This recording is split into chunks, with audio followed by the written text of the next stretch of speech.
Bonjour à toutes et à tous. Salut les amis. Heureux de retrouver toute la bande et un bonjour chaleureux au public qui nous accompagne pour cette dernière émission de l'année. Nathalie Lesage, salut. Bonjour, bonjour. Journaliste avec ton regard toujours curieux et décalé sur l'art. Fabrice Bousteau, le boss, rédacteur en chef de Beaux-Arts Magazine. Il y a avec nous également un invité exceptionnel, Sylvestre Defontaine. Bonjour. Bonjour Ali, bonjour à tous, bonjour à toutes et merci. Monsieur Culture de la RTBF, la radio-télévision belge. Tu es là pour partager avec nous ton amour de l'art et on t'en remercie. Et Margot Bétou, qui nous fait découvrir et revivre les archives de la longue et belle histoire de l'art. Salut les amis. On va démarrer tout simplement avec le mot de l'année. Moi, mon mot, c'est vibration, parce que tellement d'œuvres m'ont fait vibrer cette année, Ali, et surtout, vous m'avez fait vibrer, la Joyeuse Bande, alors merci. Voilà. Et c'est aussi un hommage à la peinture de Christine Safa qu'on reçoit tout à l'heure, et qui est vibrante, vous allez voir. Il y a quelque chose qui vibre aussi, c'est ton pull, Nathalie, et ton diadème, c'est... Promis, je vais le retirer. Allez, c'est le moment, je le retire. Fabrice, un mot pour qualifier cette année ? Alors moi, je vais un peu plomber l'année, parce que mon mot, c'est danger. Parce que dans le monde entier, on a vu la censure culturelle et artistique se multiplier partout dans le monde. D'abord aux États-Unis, avec Trump, qui a été jusqu'à réhabiliter des statuts d'esclavagistes. Oui. Poutine, on n'en parle pas, puisque de toute façon, il a fermé les musées et les théâtres il y a longtemps et pillé l'Ukraine. Mais le danger, c'est qu'en France aussi, ça commence à arriver, dans toute l'Europe. Le Rassemblement national assure que s'il arrive au pouvoir, il supprimera l'audiovisuel public en le privatisant. Les aides au CNC, le on CNC. parlera de tout ça évidemment, mais donc danger. Danger. Sylvestre ? Alors moi, c'est intelligence, le mot de l'année pour moi. Alors évidemment, intelligence artificielle, on en a entendu beaucoup parler, et c'est sans doute l'épithète le plus commenté et cité à côté d'intelligence cette année. Mais je voudrais parler aussi d'intelligence de la main, avec les musées qui ouvrent, par exemple en Égypte, avec la restauration de Notre-Dame de Paris. Intelligence aussi collective, qui se passe chaque fois que le public se réunit. Et puis intelligence émotionnelle qu'on retrouve un peu dans toutes les œuvres artistiques de 2025. Et en tant que Belge et donc un peu facétieux, je dirais aussi intelligence machiavélique, puisqu'on a eu quelques petites affaires criminelles autour de l'art cette année 2025. Et c'est l'occasion pour les Belges de se moquer des Français.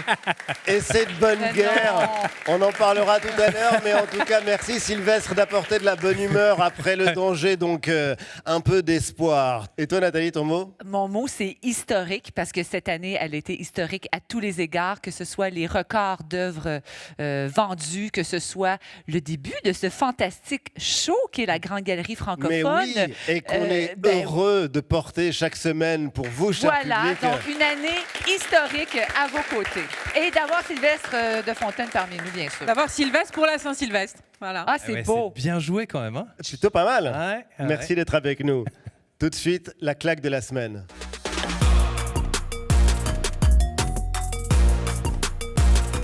Et puisque tu avais la parole, on commence avec toi, Nathalie. Volontiers. Alors moi, ma claque, elle est un peu couillue. Je ne sais pas si je peux dire ça, mais... Non, mais comme vas-y j'ai quand même. des chaussures de lutin, je pense que je peux me le permettre. Et c'est une proposition du Centre Pompidou-Metz, donc à Metz, ne pas confondre avec Pompidou-Beaubourg, qui est fermé pour travaux, donc vous n'aurez pas la même expérience, qui a proposé un défi assez inusité à 100 artistes contemporains qui ont tous reçu la même missive qui disait « Choisissez une œuvre du Louvre qui compte pour vous et copiez-la à votre manière ».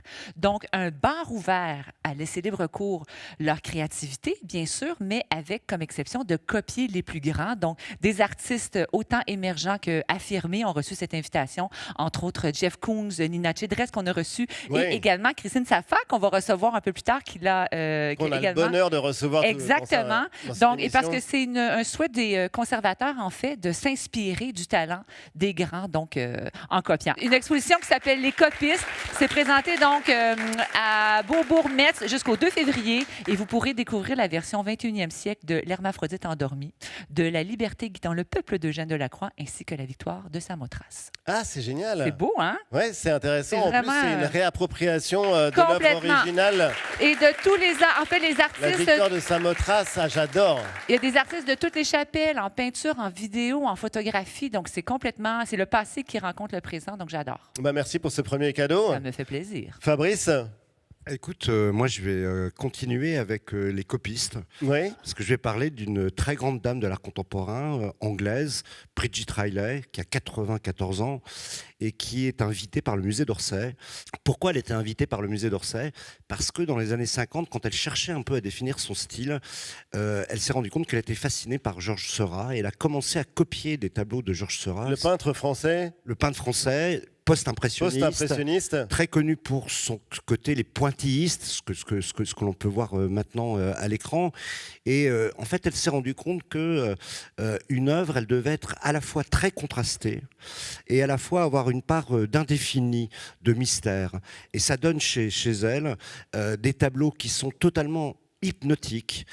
Quand on est devant un tableau de Bridget Riley, d'ailleurs même à l'écran on s'en rend compte, ça fait mal aux yeux parce que ça vibre en permanence et on a l'impression que ces tableaux sont en 3 dimensions, un peu comme si c'était des tableaux presque extraterrestres.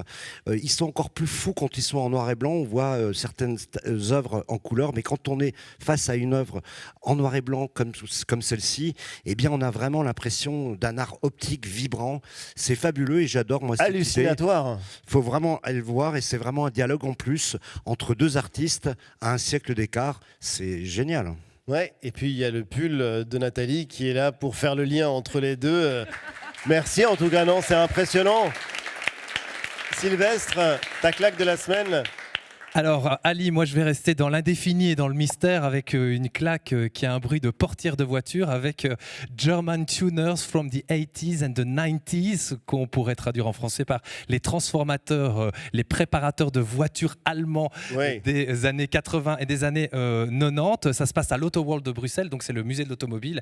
Et on peut voir des ailes augmentées, des ailerons, on peut voir des monospaces de l'espace. On peut voir des couleurs à n'en plus finir. Et ce qui est intéressant, c'est qu'effectivement, l'art et la voiture ont toujours fait bon ménage. En tout cas, c'est un couple qui existe depuis longtemps avec des choses... Fabrice a eu l'occasion de nous en parler d'ailleurs dans l'émission. Avec les cars de BMW. Exactement, avec toute cette série, avec des gens comme Pininfarina, comme Bertone, qui étaient des designers automobiles italiens incontestés. Qui ont dessiné des Ferrari parmi les plus belles voitures au monde. Exactement. Et donc ça, c'était la partie, j'allais dire, esthétiquement incontestable. Et puis il y a une partie qui est plus discutable dans le bon sens du terme, avec les compressions, par exemple, de César, ou avec Bertrand Lavier qui travaillait sur, qui exposait des voitures accidentées. Et puis ici, si vous voulez, avec cette exposition, on est dans une espèce d'entre-deux, si vous voulez, dans une zone pailletée, dans une zone fluorescente, qui nous confronte à notre rapport à l'art, à notre rapport au goût, au bon goût, à notre rapport aussi, et c'est ça qui est intéressant. Bling un peu ou pas? Ah oui, bien sûr, il y a évidemment de tout cela. Alors on ne sait pas si c'est beau, on ne sait pas à qui c'est destiné, on se dit, je trouve peut-être ça vaut, mais je n'oserais peut-être pas l'avouer, effectivement. Et donc, effectivement, il y a tous ces questionnements dans cette exposition. Et finalement, ce qui est très intéressant, c'est que ça parle d'art populaire et ça parle peut-être de personnes qui accèdent à l'art via ce genre de vecteurs et via ce genre de véhicules pour filer la métaphore. Pas mal. Non, mais la vraie question, Sylvestre, c'est est-ce qu'on retrouve la célèbre DeLorean de Marty dans Retour vers le futur? Ah, mais on n'est pas là-dessus. On est vraiment... En fait, ce sont des voitures de série qui ont été transformées, pimpées, et c'est comme si c'était du ready-made sous stéroïdes. Voilà, pour le dire très vite. Eh ben, bravo. Il y avait une émission qui s'appelait Pimp My Ride sur MTV. Voilà, mais oui, mais ça fait référence évidemment à tout ça. Et toi, Margot? Alors moi, ma claque, c'est le Zayed Museum qui vient d'ouvrir à Abu Dhabi. Tu l'as peut-être vu, Fabrice, je crois que tu étais il n'y a pas longtemps. C'est le nouveau musée national de l'Émirat qui est signé Norman Foster. Les images sont très impressionnantes. Les images sont dingues. Norman Foster, donc c'est un architecte de renommée mondiale. On lui doit en France le viaduc de Millau. Il a signé aussi le fameux gratte-ciel Cornichon à Londres. Ouais. Et ça, c'est un musée qui est en hommage au Cheikh Zayed, qui est le père fondateur de l'Émirat. Il retrace 300 000 ans d'histoire ancrée dans l'art islamique, et le bâtiment lui-même, alors là, il est colossal, 123 mètres de haut, 13 000 tonnes d'acier, conçu comme des ailes de faucon parce que le cheikh était passionné de fauconnerie. Donc voilà, c'est contemporain, c'est aérien, mais c'est aussi durable parce qu'il a imaginé un système assez ingénieux de climatisation qui se climatise toute seule. Voilà. Dans un pays où il fait chaud, très chaud, en plein milieu du confirme désert. que c'est en train de devenir la destination culturelle, enfin une des destinations culturelles numéro 1, c'est vraiment the place to be quoi, en ce moment.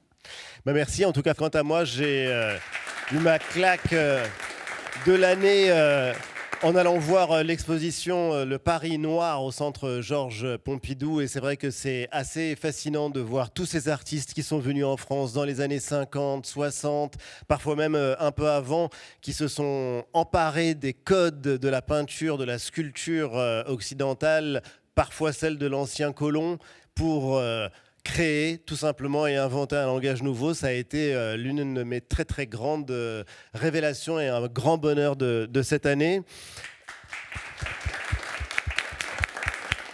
Merci les amis. Tout de suite, l'un des plus grands maîtres de l'art, Henri Matisse, revu et corrigé par Alex Vizorek. Il s'expose dans le hangar Y, tout près de Paris. C'est le Viseur Expert. Et aujourd'hui, on parle d'Henri Matisse pour une exposition virtuelle au hangar Y à Meudon.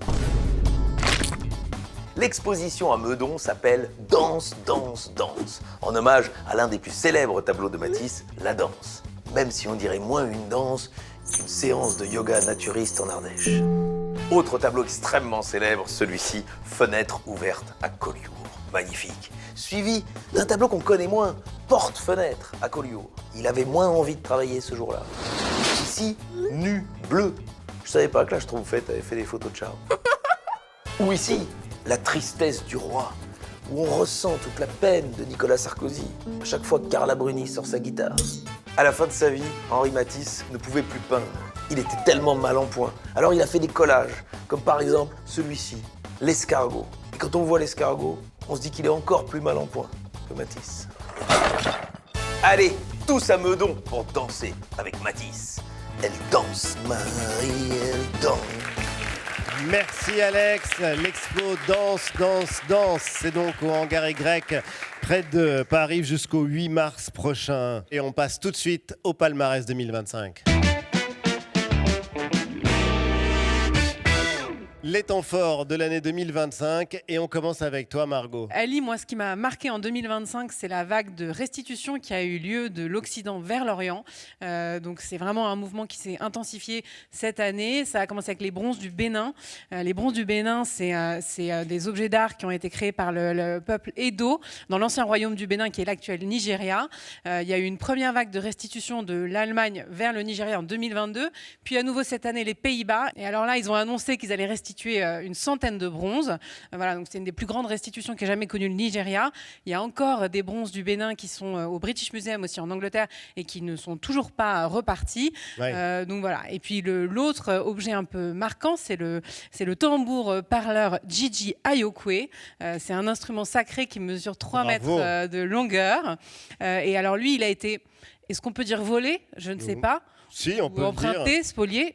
Je pense que le vrai mot, c'est volé par la France. Au moment de la colonisation de la Côte d'Ivoire. Exactement, en 1916. Donc voilà, celui-là, il va être restitué à Abidjan. Il y a une loi qui est passée au Parlement en juillet. Donc voilà, tout ça prend le bon chemin.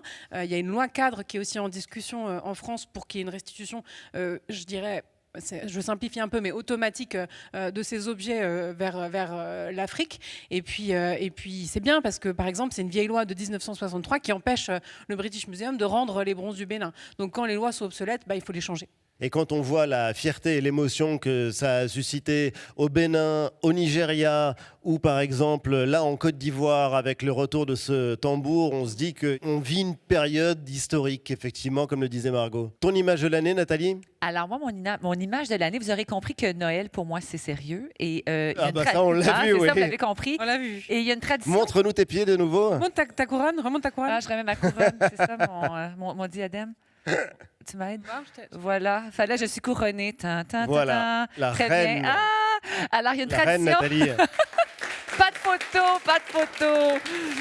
Il y a une tradition au Québec pour Noël, ça s'appelle Ciné-Cadeau. On regarde des films d'animation pour toute la famille. Je pense que c'est diffusé dans plusieurs pays. Et moi, religieusement, je regarde Astérix et Cléopâtre car j'ai une passion Égypte, mais viscérale. Donc, pour moi, l'image de l'année, c'est l'ouverture de ce nouveau musée, le musée du Caire, un projet pharaonique, tellement tout est mastodonte dans ses quantités. Donc, déjà, ça faisait 20 ans qu'on l'attendait, ce musée-là. Un investissement de plus d'1 milliard quand même d'euros. C'est un lieu gigantesque, plus de 80 salles où sont répartis plus de 100 000 artefacts. Et de ces 100 000 artefacts, il y en a 4 500 qui ont été récupérés dans du tombeau de Toutankhamon. Donc, plein d'objets qui n'ont jamais été dévoilés. C'est magnifique. Il y a même un Ramsès II, une statue de Ramsès II qui fait 11 mètres de haut, qui nous accueille à l'entrée. Il semble-t-il que c'est tellement impressionnant que lorsque les visiteurs arrivent, ils se prennent les pieds, en fait, parce qu'ils regardent la statue. Une statue de 83 tonnes. Exactement. Donc, c'est gigantesque. C'est évidemment le plus grand musée jamais consacré à une seule civilisation. Et je voulais te prévenir, Ali, moi, je vais prendre congé pour aller le visiter. Eh bien, écoute, j'irai avec toi. On ira ensemble. Sylvestre, pour toi, 2025, c'est évidemment le casse du siècle, on va dire, et des images qui ont fait le tour du monde, tout simplement. Oui, je devais rester en tant que Belge un peu dans le surréalisme, et donc avec cette affaire qui commence le 19 octobre 2025 à 9h30, donc 4 personnes déguisées en ouvriers se positionnent dans une rue près du Louvre, tout simplement déplient un monte-meuble, montent sur ce monte-meuble, cassent une vitre, rentrent dans la galerie d'Apollon au Louvre, qui est la galerie dans laquelle qui recèle sans doute les plus grands trésors de l'histoire de France, en tout cas une grosse partie des trésors de l'histoire de France. Bijoux de la couronne, comme Exactement, on dit. des bijoux d'impératrice, et ça dure moins de 8 minutes. En gros, les personnes se servent, redescendent et repartent en scooter. Comment ça a été vécu en Belgique, justement, le casse du Louvre? Nous, vous savez, le plus grand vol d'œuvres d'art qui a eu lieu en Belgique ces derniers temps, c'est le vol du Manneken Pis. Donc, on l'a volé en 1965. Il a été volé à Bruxelles? Il a été volé en 1965. C'est pas vrai? Si, il a été volé en 1965. D'ailleurs, petit scoop, si vous allez à Bruxelles voir le Manneken Pis, depuis cette époque, c'est une copie. Non, c'est une copie. Mais oui, comme vous devriez mettre des copies dans vos musées. On ne vous les volera plus. Mais il y a une rumeur qui dit que la Joconde est une copie. Je ne sais pas du tout que ce soit... Mais c'est une rumeur. Mais c'est une rumeur. Et c'est vrai que le Manneken Pis, comme c'est une copie, on peut l'habiller de toutes les manières possibles Oui, et imaginables avec l'imagination géniale des Belges. Il y a un musée d'ailleurs, des costumes du Manneken Pis. Fabrice, qu'est-ce que toi tu retiens de l'année 2025? Quelle est l'image qui te marque? Alors moi, l'image, c'est 2 images. C'est un peu la vente de l'année chez Sotheby's à New York en novembre dernier. C'est ce qu'on appelle une vente en gants blancs.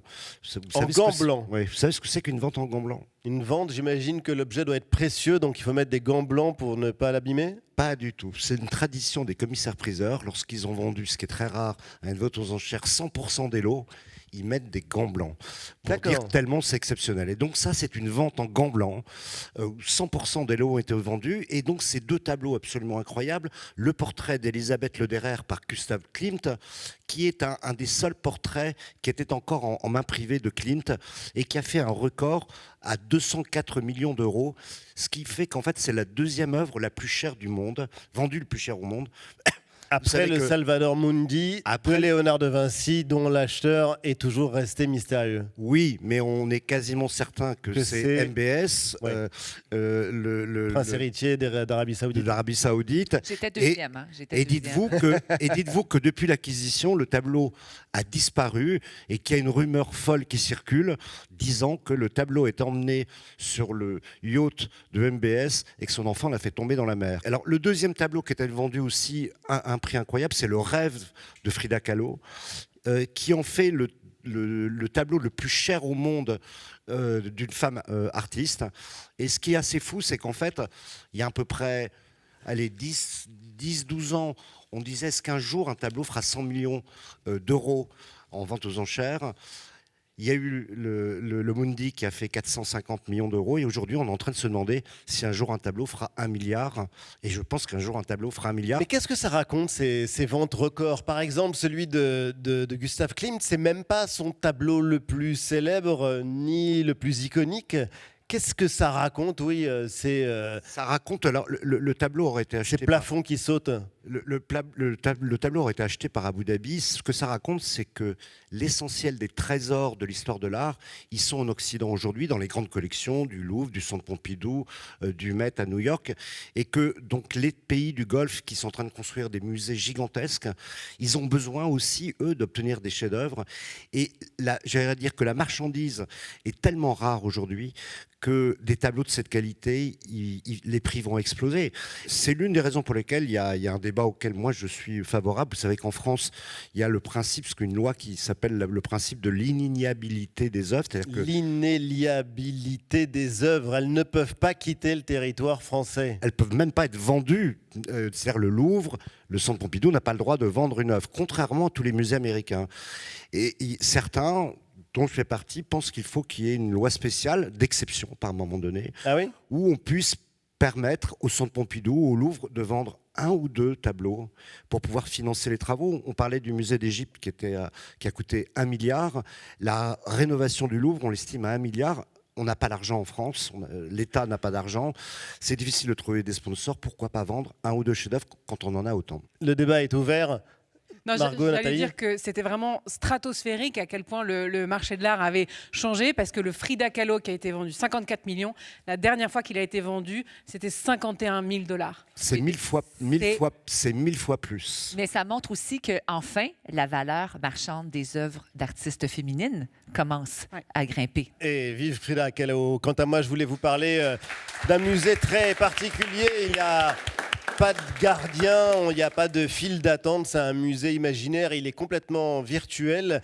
C'est sur Internet qu'il se trouve et il présente des œuvres d'art volées. C'est un musée virtuel créé par l'UNESCO et c'est une immense base de données ouverte à tous et que je vous recommande chaleureusement de consulter. On y retrouve des chefs-d'œuvre qui ont disparu, un tableau de Vermeer qui avait été volé à Boston, une statue cambodgienne qui a été arrachée à son temple, une icône byzantine qui est passée par les circuits du marché noir. Ce musée, il ne montre pas ce qu'on a, il ne montre pas des collections, il montre ce qu'on a perdu et il redonne une existence à des œuvres qui ont été effacées par la cupidité, par les guerres, par la colonisation. C'est un très très gros travail qui a été fait par l'UNESCO et on peut les en remercier et les féliciter chaleureusement. Suite de cette émission spéciale avec une artiste formidable originaire du Liban, Christine Safa. Ce sera juste après l'actualité de l'art et de la culture. C'est l'heure de la petite galerie. C'est signé Karim Rarbage. Des diamants, des sphères et de la limaille de fer. Retour sur ce que l'art a fait de plus fou cette semaine, c'est la petite galerie.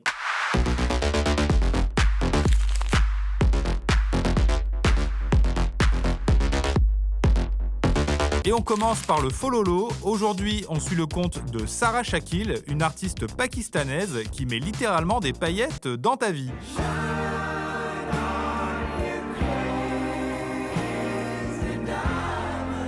Yes, Sarah, elle cartonne sur les réseaux avec cette esthétique très personnelle et très kitsch, disons-le. Elle s'inspire de tout pour créer la pop culture, l'actualité, ses engagements politiques ou ses blessures intimes, mais aussi de thèmes beaucoup plus basiques. À la base, Sarah s'est fait connaître grâce à son travail de collage artisanal sur Photoshop, mais depuis que l'IA est entrée dans sa vie, elle va encore plus loin, c'est plus brillant qu'Ali Badou, et si la plupart de ses créations sont numériques, elle travaille aussi sur des œuvres physiques avec de vrais diamants. Sarah Shakil, c'est notre fololo de la semaine. Et on continue avec l'incruste. Aujourd'hui, rendez-vous dans un lieu prestigieux pour les coulisses de la fabrication d'une œuvre d'art hyper stylée. Nous sommes au Panthéon. Yes, on accompagne l'artiste plasticien Nicolas Dauban pour la réalisation de sa dernière œuvre pour l'expo Ombre et Lumière, oui, comme l'album d'Ayam, qui rend hommage au grand monument de la France, le tout dans un grand monument de la France, c'est complètement méta. En tout cas, il y a une intensité. On est constamment en train de dialoguer avec le lieu, ça c'est certain. Ouais. Et Nicolas, ce qu'il fait, c'est assez fou. Il travaille un matériau particulier. C'est cette matière qui est en fait du métal réduit en poudre qu'il a récupéré à droite ou à gauche. Ce sont quasiment que des résidus d'usine. Et cette matière, il la dispose sur de grands panneaux sur lesquels il a placé des aimants. L'ensemble est repeint en blanc et la poudre de fer que je viens disposer dessus, on vient la faire basculer pour pouvoir en fait marquer et que la limaille de fer soit happée par le magnétisme. Et forcément, pour manipuler cette matière très volatile, Nicolas, il doit bien se protéger. Ce serait quand même bête de se coincer de la poudre de fer dans les sinus. C'est le côté obscur. Et oui, je raccorde avec Ayam, c'est un métier. Et niveau représentation imagerie, Nicolas, il a un univers bien personnel et très très spécifique. Je suis très intéressé par les lieux qui signifient la question de la contrainte. Je représentais des prisons. Fun! Et enfin, à l'issue de cette séance de mise en poudre spectaculaire, se révèle à nous sa dernière œuvre de 11 mètres par 4, qui représente donc un mirador. Un mirador de camp de concentration. Merci Nicolas et bravo pour ce travail brut et puissant.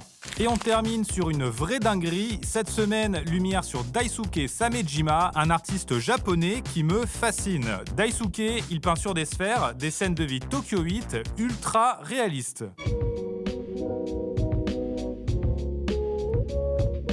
Incroyable, c'est comme manipuler Google Street View en dur, mais Daisuke, il ne fait pas que des sphères qui tiennent dans la main, il peint aussi de grosses boules bien plus généreuses. Toutes ces compos sont des petits bijoux de perspective, les paysages restent impeccables quel que soit l'angle, alors que lui il croque ça à l'arrache avec les photos prises avec son téléphone comme simple repère. Et s'il peint des scènes aussi ordinaires, c'est un choix totalement assumé qu'il nous explique en interview. Je suis tombé très malade quand j'avais une trentaine d'années. J'ai passé 2 années à l'hôpital. Et c'est à ce moment-là que j'ai pris conscience de la beauté des moments banals. Merci et bravo Daisuke. Là-dessus, la petite galerie ferme ses petites portes. À très vite. Merci Karim. Et on te retrouve en 2026. Nathalie, on est à quelques jours seulement de Noël. Ça se voit, non? Ouais, je crois que ça se voit. Comme on dit au Québec, c'est quoi cette expression? Du nouveau dans le coco. Le coco qui est la tête. C'est ça. Oui, c'est ça qui est québécois, le coco. Donc du nouveau dans le coco. Ça veut dire que tu vas te coucher moins bête. Nous, on dirait se coucher moins niaiseux. Jingle.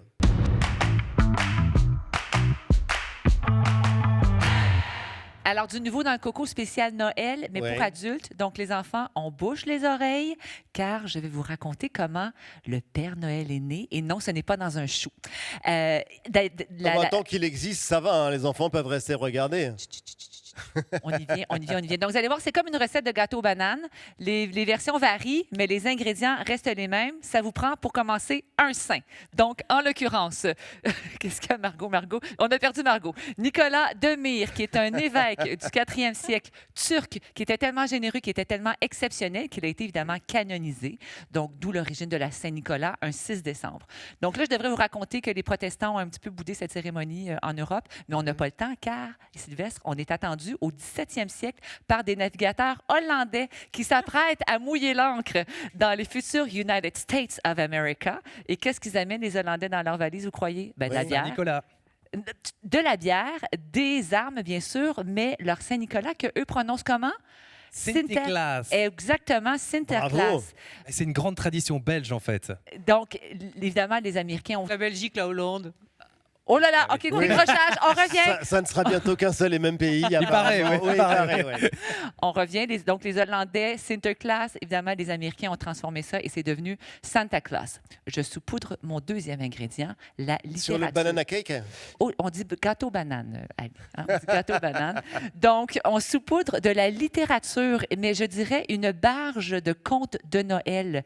Il y a plein d'auteurs, d'illustrateurs qui se sont appropriés le personnage et qui l'ont transformé en apportant apportant voilà, un traîneau, le pôle Nord. Et le pôle Nord, c'est le travail de Thomas Nast, qui est apparu en 1863. Et on arrive donc, on enfourne avec notre troisième ingrédient, qui est une célèbre boisson gazeuse, qui aime le rouge, je ne vais pas la nommer, et qui s'est approprié le Santa à grands coups de publicité pour bien sûr encourager la vente de la dite boisson gazeuse. Cette boisson, attends, c'est un cola? C'est un cola. Quelle perspicacité! Et c'est comme ça, en fait, que le personnage est devenu un personnage iconique de la culture pop. Donc, c'est comme ça, les enfants, que Nicolas Demire est devenu Saint-Nicolas, puis Sinterklaas, puis Santa Claus, et maintenant, bien sûr, le Père Noël, qui est au pôle Nord en train de fabriquer les cadeaux. Merci Nathalie, vous avez compris les enfants. Je peux vous faire la version longue dans les sages, idées. en tout cas plus sage que Fabrice Bousteau, et vous aurez de très très beaux cadeaux, puisque on est à quelques jours maintenant de Noël. Toute la bande de la Grande Galerie Francophone a décidé de vous aider. Si vous n'avez pas d'idées cadeaux pour vos proches, il y en aura pour tous les goûts. Alors on commence, tiens, commençons avec toi Margot. Je ne sais pas si vous avez vu depuis le début de l'émission, il y a une sublime statuette à ma droite ou ma gauche, selon l'endroit où vous regardez, tu l'as ? C'est magnifique, c'est une reproduction du baiser de Rodin. Le baiser de Rodin, c'est une œuvre culte du sculpteur qu'on trouve au musée Rodin à Paris. Ouais, sublime. C'est une étreinte vraiment ardente, pure, qu'on a envie de caresser. Voilà. Et moi, j'adore ce musée. Comme tu le sais, Ali, on en parle souvent. Oui. Mais je te tanne pour faire une chronique parce que je pense que c'est un musée. Si vous voulez organiser un date et séduire une femme ou un homme, donnez-lui rendez-vous au musée Rodin. Oui, parce que l'art, c'est d'abord de la séduction, d'abord de l'amour, d'abord de la beauté. Exactement. Et donc, c'est réalisé à partir des moules des originaux du musée. Celle-là, elle fait 4 kilos, donc bon, c'est superbe. C'est cher, hein, même très cher. Ça, c'est 590 €. Il y en a des plus petites d'1 kilo à 149 €. Ça reste un très, très beau cadeau. Mais si tous mes cousins s'y mettent ensemble, je pense que peut-être on peut y arriver. C'est un appel que je lance. Et ben voilà, donc, pour un Noël sous le signe de l'amour. Avis à la famille de Margot et à ceux qui l'aiment. Vous savez quoi lui offrir pour Noël.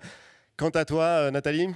Moi, je vous propose rien de moins d'offrir un bout de l'Académie française à vos proches avec ce livre de qui? De Dany Laferrière, faut-il le présenter? Génial, Dany Laferrière. Génialissime, unique, célèbre auteur donc d'Haïti, émigré donc bien sûr au Québec. Il a été connu bien sûr pour son livre culte Comment faire l'amour avec un nègre sans se fatiguer. Il est maintenant académicien et on le connaît pour ses romans, mais là, il s'est mis à faire des romans illustrés. Donc, je vous montre, regardez.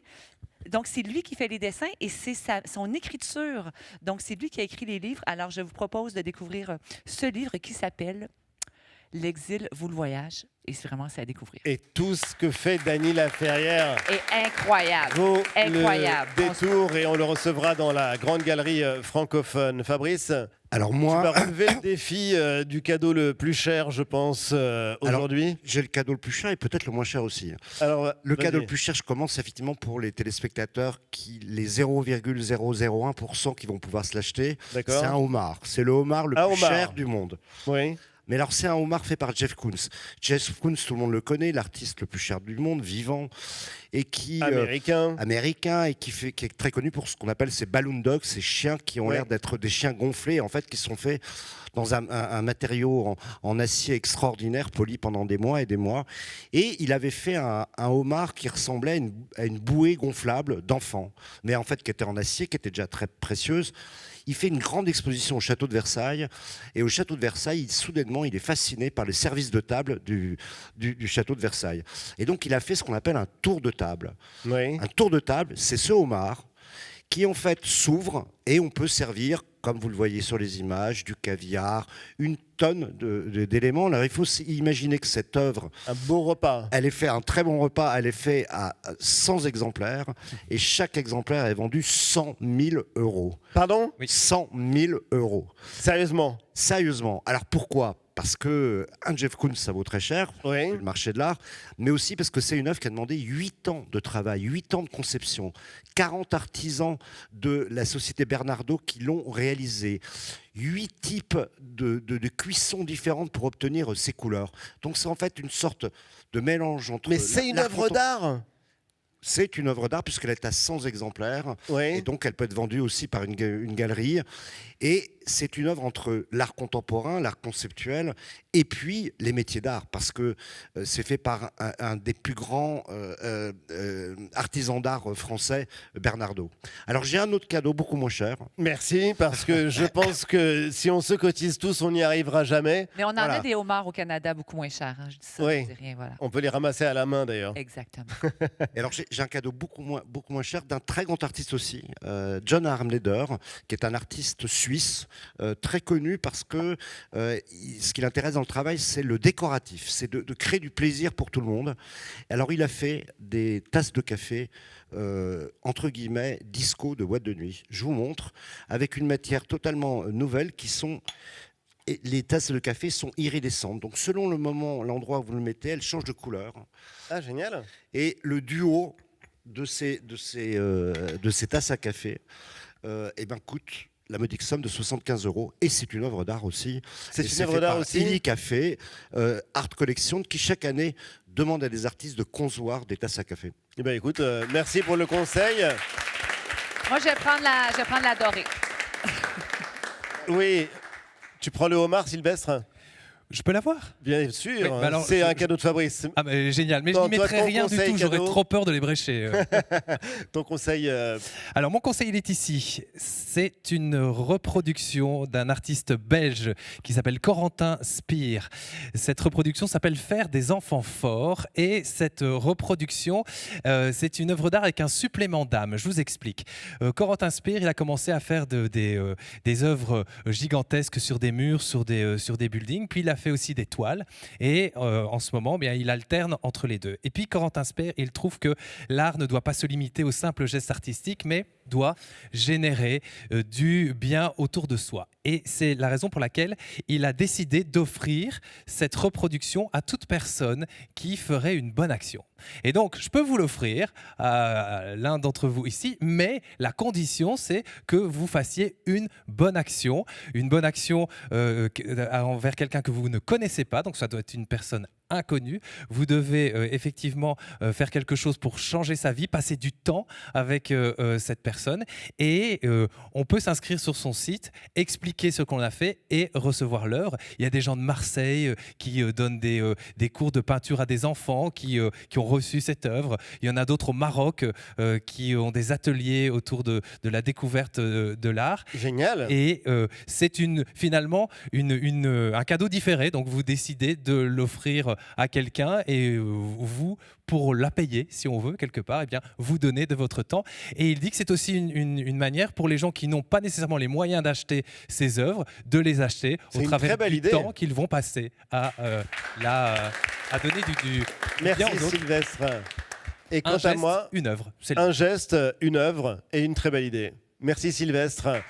Quant à moi, je vous offre des histoires, puisque c'est la période des contes par excellence. Des histoires de peinture, c'est signé par l'un des plus grands historiens d'art, Daniel Arras, qui nous a quittés il y a quelques années. C'est extraordinaire, des histoires de tableaux. Vous saurez tout sur la Joconde, comme on vous l'a jamais raconté, sur la Madone Sixtine de Raphaël, sur le Verrou, ce chef-d'œuvre de Fragonard. C'est extrêmement facile à lire. C'est publié chez Folio, en poche. C'est extraordinaire, c'est un livre vraiment, achetez-le tous, parce que c'est... Ah, mais c'est l'un des plus beaux livres sur l'art que j'ai jamais lu. Voilà. Notre deuxième invitée est une artiste devenue incontournable. Elle est originaire du Liban, et c'est avec elle qu'on voulait terminer cette année. Ses tableaux sont tournés vers la Méditerranée, ses couleurs, sa poésie, sa lumière. L'artiste Christine Safa va nous rejoindre, mais d'abord son portrait en 3 mots signé Damien Cabrespine. Christine Safa, en 3 mots. Mot numéro 1, horizon.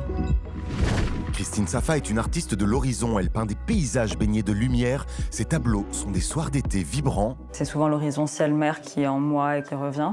Franco-libanaise diplômée des Beaux-Arts de Paris, elle connecte le présent au passé, en s'inspirant de sa trajectoire familiale et de l'histoire du bassin méditerranéen.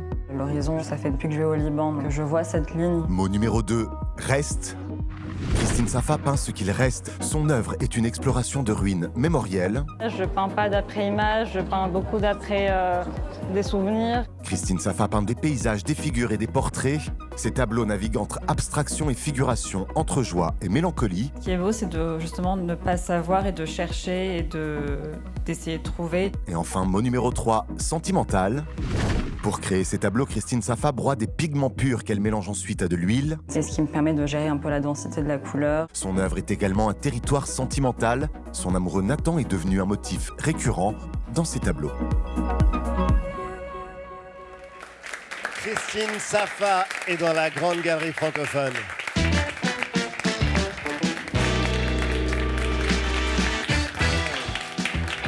Bonjour et bienvenue. Je vous présente la bande et le public qui nous accompagne. Merci infiniment de terminer cette belle saison avec nous, une année extrêmement riche sur le plan artistique. Vous avez exposé à la Galerie Lelon à Paris avec des tableaux qui étaient réunis sous un titre « J'ai deux maisons ». Ces deux maisons, lesquelles sont-elles ? Déjà, bonsoir à tous. Alors, ces deux maisons, on peut dire que c'est le Liban et la France, je crois, assez naïvement. Et c'est ma dernière exposition qui vient de se terminer. Et ces deux maisons, comment est-ce qu'elles vous inspirent ? Je pense que c'est pas très... je peux pas le condenser en quelques mots, mais je suis donc franco-libanaise, comme vous l'avez dit, et j'ai toujours cru que j'allais peindre éternellement le Liban, et que le Liban, vu que c'est un endroit où je vais et dont je repars. Oui. Et depuis quelques années, je crois que aussi, fatalement, j'accepte de me concentrer sur ce qui est autour de moi, et là où j'ai grandi, et là où je vis. Et donc, depuis 2 ans, je suis retournée en banlieue parisienne, où j'ai plus de temps de regarder ce qui est autour de moi, dont ces formes de maisons que je peins un peu de manière, encore une fois, naïve, quoi, comme un enfant peindrait un triangle et un carré, quoi. Et c'est assez... et c'est un peu aussi un retour à Paul Klee. Enfin, c'est des aplats de couleurs qui me fascinent et cette forme-là me permet de peindre. Mais on est ravis de vous avoir parce que c'est vrai que vos tableaux et vos œuvres nous ont profondément émus. En découvrant votre travail, on s'est aperçu que vous aviez d'abord commencé par peindre des portraits et puis petit à petit, vous avez peint des paysages, souvent des paysages de mémoire. On a l'impression que c'est la poésie, que ce sont les sensations qui vous animent plus que le souci du réalisme. Je me trompe ? Pas du tout, c'est totalement ça. J'essaie vraiment de contempler ce qui est autour de moi. On voit quelques-uns de vos tableaux à l'écran. En fait, on peut peindre ce qu'on veut, on peut tout peindre. Et je me dis que c'est suffisant que ces choses-là aient été vues et que j'ai une sorte de vécu avec ces choses-là. Et c'est des motifs qui sont assez récurrents pour moi. Enfin, c'est des sujets assez récurrents. Oui, vous travaillez avec des séries. Oui, c'est des sortes de séries. Pour moi, c'est pour ne pas faire de choix au final et de pouvoir peindre de toutes les manières différentes le même sujet. Et c'est aussi pour pas trop aller loin sur une peinture et pouvoir la laisser exister avec 3 couches juste de couleurs et en avoir une qui en accueille plus, en fait. Au fond, la peinture, c'est une émotion. Je crois. Enfin, c'est comme n'importe quelle forme d'art, enfin, comme l'écriture, comme la musique, comme le cinéma, ça englobe beaucoup de choses. Enfin, après, la peinture, ça reste très solitaire. Enfin, je suis toute seule en train de peindre. Donc mais là, c'est votre compagnon qu'on voit. Oui, je peins énormément. Nathan, qui est mon compagnon, qui est également, lui aussi, est peintre. Donc, je pense que je peins mon amour pour lui. Je le peins en tant que peintre. Je peins aussi ce qu'il m'évoque en tant que de plein de choses, quoi. C'est une admiration. Oui, bien sûr. Que je peins. Il n'est pas qu'un modèle. Non, il n'est pas du tout qu'un modèle. Et au final, à force de le peindre, c'est comme quand je me peins moi. En fait, à force de faire ce motif-là, c'est presque plus lui. En fait, ça devient une création. Figure, quoi. C'est une figure. C'est comme si je peignais pas une statue, mais c'est aussi beaucoup. Enfin, je regarde beaucoup aussi de statues, des sortes de vestiges d'autres civilisations, et je prends en fait son visage avec des statues que j'ai pu voir. Nathalie ? Moi, il y a quelque chose qui m'interpelle dans vos œuvres. Ça, par exemple, je trouve ça magnifique. Excuse-moi, je t'interromps, mais ce qu'on voit à l'écran, est-ce que vous pouvez nous décrire ce que c'est, Christine Safa ? C'est tout simplement un horizon entre le ciel et la mer. Le ciel et l'horizon, c'est un vaste sujet et il y a plein de définitions d'horizon. Mais on sait immédiatement que c'est la mer et l'horizon. Alors que rien n'est là pour le spécifier, c'est assez juste étonnant. cette ligne en fait, et pour moi l'horizon, le peindre, c'est juste aussi composer dans le tableau et avoir une ligne qui peut bouger. Et c'est un hommage, moi, à l'horizon, en tout cas, que je vois au Liban, quand sur le littoral, vu que c'est un pays. Quand on regarde la Méditerranée. C'est ça, en fait, et c'est un littoral, et donc il y a la mer et les montagnes très très près de la côte, au final, au Liban. Et donc j'ai des souvenirs où on est à la montagne, on descend vers Beyrouth, et donc on voit la ligne de l'horizon qui bouge. Et c'est un hommage à ça. Moi, il y a quelque chose qui m'interpelle dans vos œuvres, c'est votre palette de couleurs qui est singulière, qui est incroyable. Elle nous éclabousse en plein visage. Et on le disait dans le portrait, vous peignez avec vos propres pigments de couleurs. Est-ce que vous pouvez nous expliquer cette technique très particulière et très rare, en fait, je pense, au sein des artistes contemporains? C'est juste une volonté de se rapprocher de la plus ancienne façon de peindre. On est beaucoup, on va dire, à vouloir ce retour à des choses qu'on peut plus contrôler. Ça nous procure des densités de couleurs beaucoup plus puissantes et de savoir ce qu'on utilise comme peinture. Vous parlez avec beaucoup d'humilité, alors que vos peintures sont d'une puissance assez incroyable. Oui, et humilité, alors que vous êtes, je trouve, jeune et dans une des plus grandes galeries historiques françaises, la Galerie Lelon. Oui. Qui représente aussi beaucoup de maîtres de l'art moderne. Et je voulais vous poser cette question, comment vous êtes, parce qu'avant vous étiez dans une autre galerie qui était plus jeune, on devrait dire, comment ça se passe quand on est une jeune artiste comme vous et qu'une galerie aussi prestigieuse que Lelon vient vous voir, vous chercher et vous propose de travailler avec elle? Je ne me l'explique pas encore totalement. C'est beaucoup de chance et aussi du travail et du hasard, je dirais. Enfin, c'est du hasard, moi j'y crois pas. Non, je pense que c'est une vraie reconnaissance pour le coup. Et en plus, c'est vrai que vous exposez dans une des plus grandes galeries françaises après avoir exposé dans la capitale de ton noble pays. Exactement. Sylvestre. À la Fondation Bogossian, à la Maison Empin. Donc c'est en 2022, une exposition avec 39 autres artistes libanais et libanaises. En fait, la Fondation Bogossian, c'est un lieu très très important en Belgique qui fait dialoguer le Nord et le Sud, et singulièrement le bassin méditerranéen. Moi, je trouvais intéressant aussi le fait que vous viviez en France, mais que vous alliez au Liban et que vous aviez cette double culture. Et finalement, la France, c'est un pays, vu de la Belgique, qui est un peu immuable, qui ne bouge pas beaucoup, qui est très, vous voyez, mais c'est très bien. Hein, c'est un compliment? Oui, c'est un compliment. Versus parfois le Liban, qui est un pays où, quand on y va, on ne sait pas bien ce qu'on va y trouver. Et quand on rentre, il s'est passé parfois des choses dans l'avion. Comment vous gérez justement ce rapport entre le muable et l'immuable, justement, qui fait partie de vos deux cultures? Je crois que c'est naturellement en moi. C'est une recherche sur les origines qui m'a toujours fascinée, surtout quand on vient d'un pays pareil. Et je pense que c'est naturellement comme ça, quoi. Je me pose plein de questions. Je ne sais pas comment tous ces habitants font, et surtout les expatriés. C'est quelque chose qu'on a en nous et avec lequel on vit, et qui en tout cas, moi, me nourrit, encore une fois, pour travailler. Et ça nous rend un peu fous, je pense parfois, mais très sensibles à certaines choses, et aussi à la chance qu'on a... en tout cas, quand je rentre en France, je me dis, je rentre en France, c'est cette chance de pouvoir rentrer dans un pays stable, entre beaucoup de guillemets. C'est ça que je voulais dire, immuable, stable. Je sais, mais par rapport au Liban, c'est sûr que la France est stable, mais en fait, en France, il y a bien sûr qu'il y a beaucoup de choses à changer, mais c'est ça, en fait, c'est une sorte de reconnaissance que mes parents aient pu m'offrir cette enfance et cette vie, parce que je suis la première de première génération à être née en dehors du Liban, et je sais à quel point c'est aussi difficile d'y vivre et d'y rester, de ne pas pouvoir avoir un ailleurs, mais en même temps, moi, mon ailleurs, c'est le Liban, et j'ai ce rapport-là humble, justement, parce que je n'ai pas vécu vraiment là-bas. J'y vais en vacances, des longues périodes. Mais vous avez 2 maisons et une œuvre, franchement... pour laquelle on a vraiment beaucoup d'admiration, Margot. Et il y a une grande figure, justement, du Levant, qui est libanaise comme vous, une poétesse, une peintre, une grande pacifiste aussi, Etal Adnan. Je sais qu'elle vous inspire beaucoup, et elle a cette phrase magnifique, « Peindre, c'est mon amour du monde ». Est-ce que vous ressentez la même chose, Christine Safa, quand vous peignez ? Je crois que oui. Encore une fois, je pense que j'ai que 31 ans, donc et ça fait depuis que je connais l'œuvre d'Ethel que je me permets de justement essayer d'être dans cet amour-là et de pas, encore une fois naïvement, peindre la guerre ou les choses qui se passent au Moyen-Orient, parce que c'est ce que je pensais que je devais peindre au début.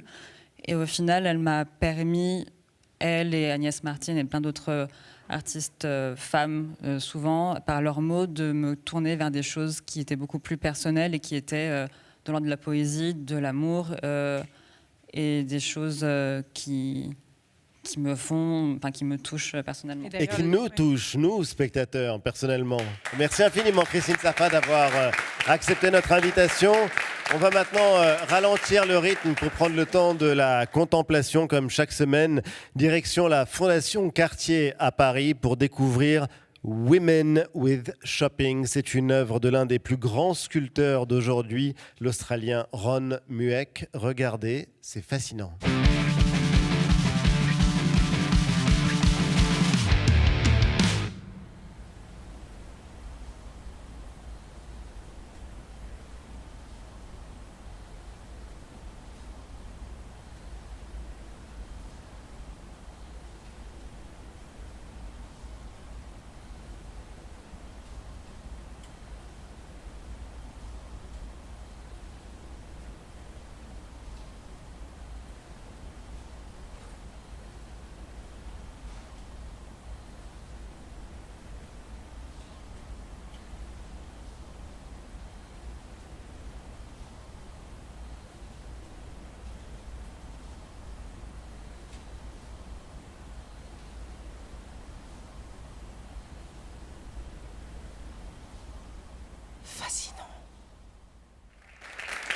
Women with Shopping de Ron Mueck, le pape de l'hyper-réalisme. Fabrice Bousteau, c'est à la Fondation Cartier à Paris. Merci à tous, merci à vous de nous avoir accompagnés. Christine Safa, on peut donc aller à ce centre Georges Pompidou-Metz pour voir l'une de vos œuvres pour l'exposition Copiste. C'est jusqu'au 2 février. Merci les amis. Merci Sylvestre. Merci pour votre accueil. Et merci. Vous êtes ici chez vous, vous revenez quand vous voulez. Et joyeux Noël à tous. Quant à moi, je vous souhaite de très très belles fêtes. Joyeux Noël. Et bonne année. Joyeux Noël. Et bonne année. On se retrouve de l'autre côté en 2026 en replay sur l'application TV5 Monde Plus et quand vous voulez sur les réseaux sociaux. À très vite.